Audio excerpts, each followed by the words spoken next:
So what is good, YouTube? It's your boy Legendary E, and we are back here for another video. And today I'm going to be talking about the 5 most underrated teams heading into the 2018-2019 NBA season. Now, before I even get this thing started, I just wanted to let you guys know that this is my personal opinion. If I leave a team off this list, I probably forgot them, or I just don't agree that they're underrated. I either think that they're fairly rated, or just that.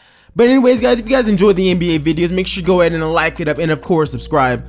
Let me know if we should be doing more of these, and if you guys enjoy it, I am going to be trying to do a lot more NBA content, as well as still sticking with my 2K. But while you guys are here, make sure you go ahead and check out my second channel.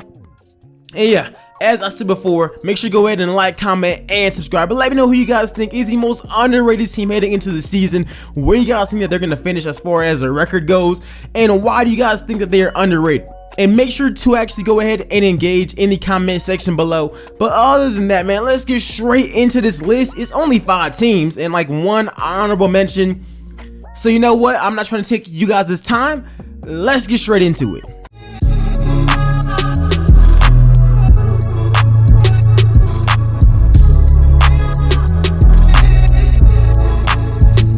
Alright guys, so of course with all these lists, there's 30 NBA teams. Making these lists are so difficult, especially when you gotta account for a bunch of things. But basically, this list isn't just talking about teams that are gonna be making the playoffs. It's just teams that I think that they're like, people are really sleeping on them. Like, people either have them rated as being probably the worst team in the NBA, and I probably have them a little bit higher. And some teams I think should be higher as far as their playoff seedings and stuff like that. Just teams that I just don't think that people are talking about enough. And teams that are pretty much gonna be overachieving, in my opinion. Of course, I can't predict the future, but as far as the list goes, I'm not gonna be putting teams like the Lakers, the Nuggets, the Bulls, or even the Phoenix Suns on there, just because I don't feel like they are underrated at all. I think that most of those teams are actually fairly rated. Same thing with the OKC Thunder. I think that they are fairly rated for what they're gonna be. So none of those teams are going to be on this list as far as my top 5. And also, I do have 1 honorable mention, and that is the Milwaukee Bucks.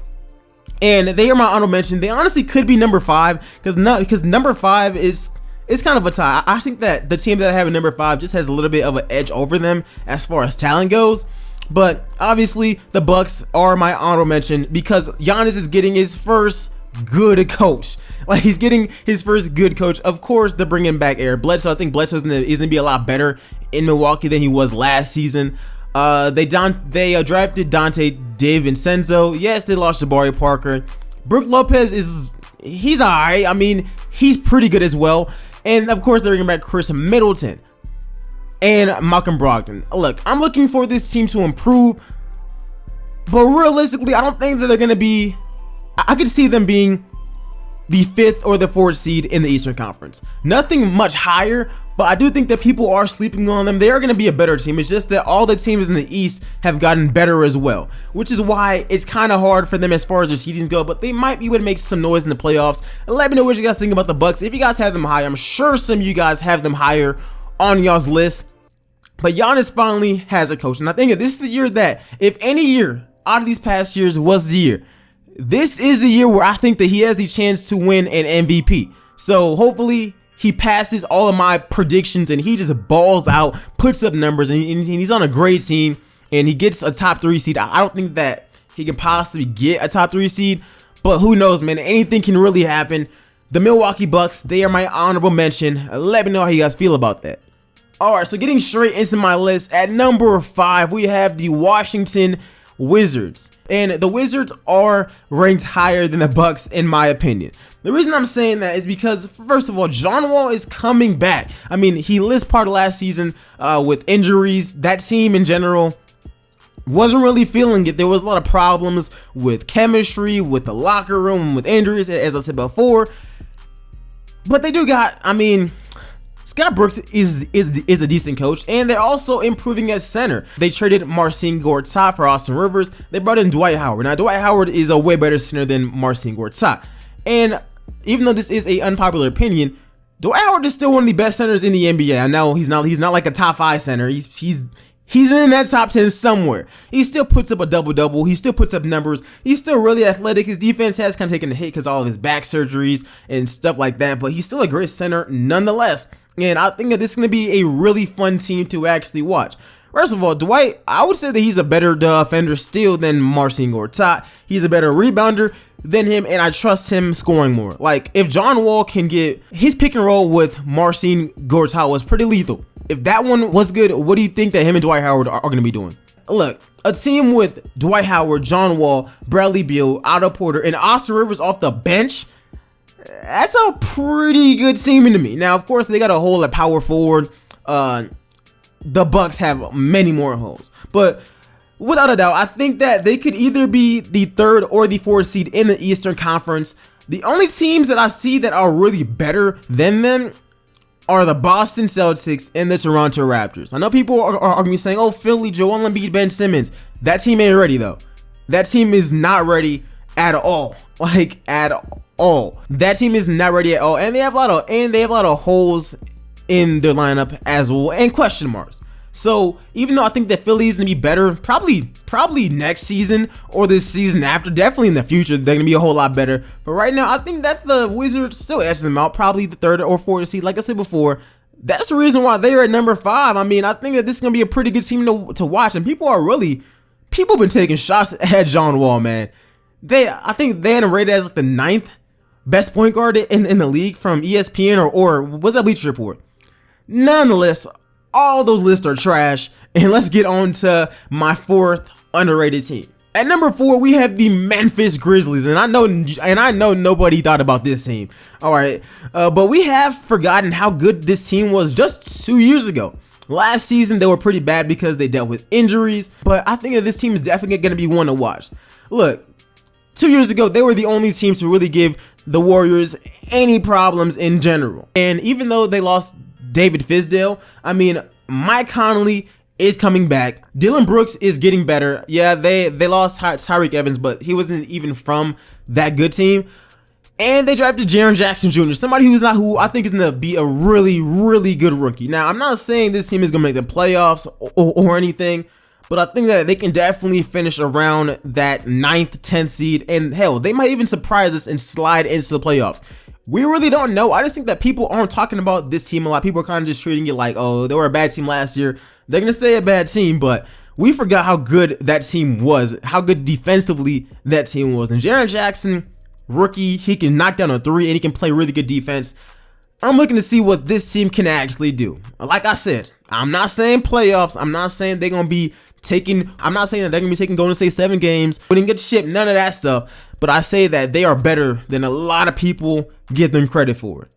That's why I have them at number 4. At number 3, I have the Cleveland Cavaliers. Now look, y'all, I'm not agreeing with this quote from Tristan Thompson at all. We're still 4-time Eastern Conference champions, so until you take us down from that, teams ain't got much to say.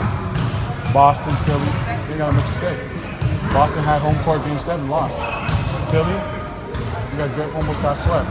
Toronto, we really know that story. So until someone takes us down, there's not much they can really say.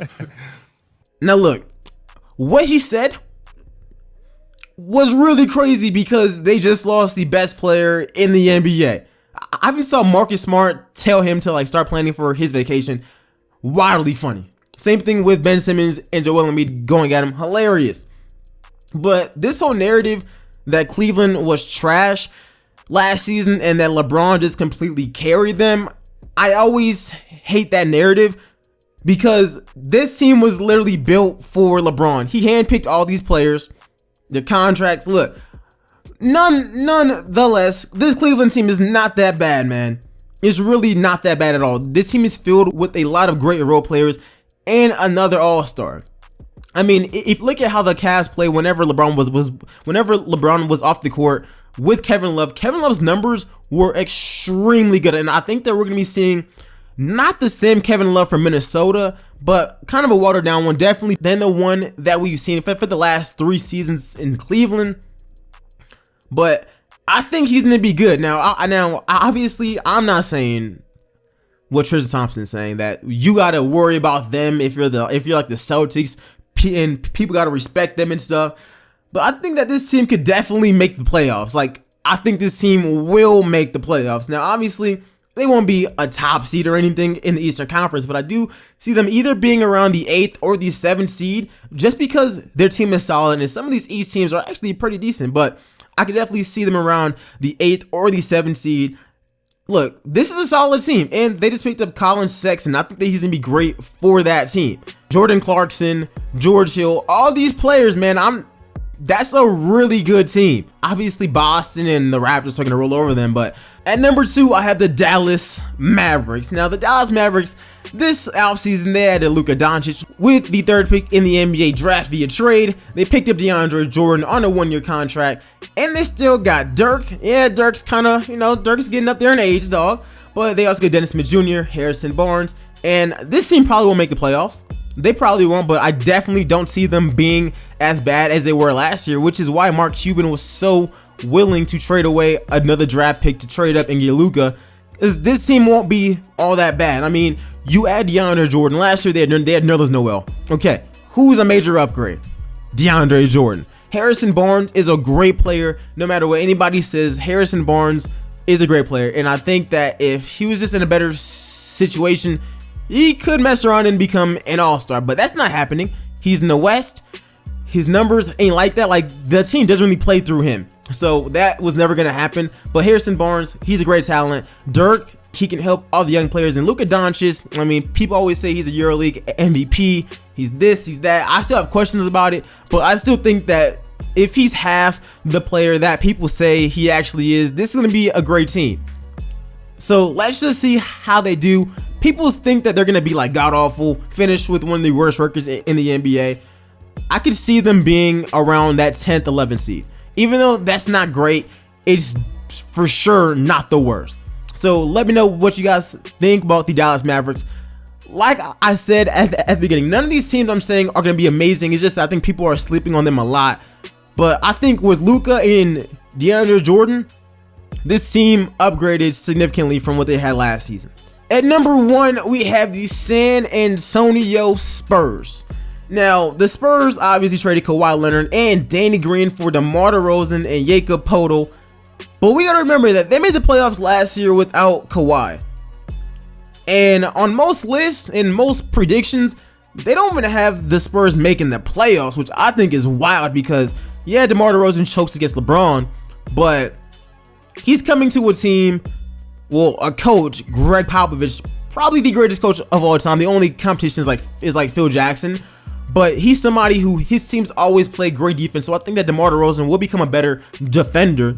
He probably will put up more points as well, just because Pop runs this centralized kind of offense and he gets his star players involved. And even though the spacing on this floor is a question with DeJounte Murray, DeMar DeRozan, LaMarcus, that mid-range game is going to be lethal, man. Pop always finds a way, and I think that people are really sleeping not having them in the playoffs because some of the teams that they have over them in the playoffs, something like the Spurs, would give them buckets. So I'm not saying that the Spurs are winning a championship, but I could see them finishing seeds 6 through 8. The 6th through the 8th seed, I think that is the gap for them. I think that the Warriors are better. I think the Rockets are better, and I think that the Thunder are better.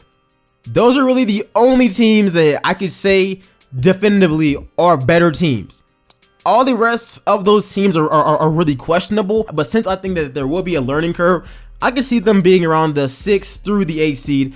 But anyways, guys, let me know what you guys think about this list. Let me know if I left off any teams. Let me know which teams are your underrated teams heading into this NBA season. Make sure to go ahead and like it up. Yo, you guys don't know how much likes help this channel. Make sure to go ahead and subscribe and share the video, guys.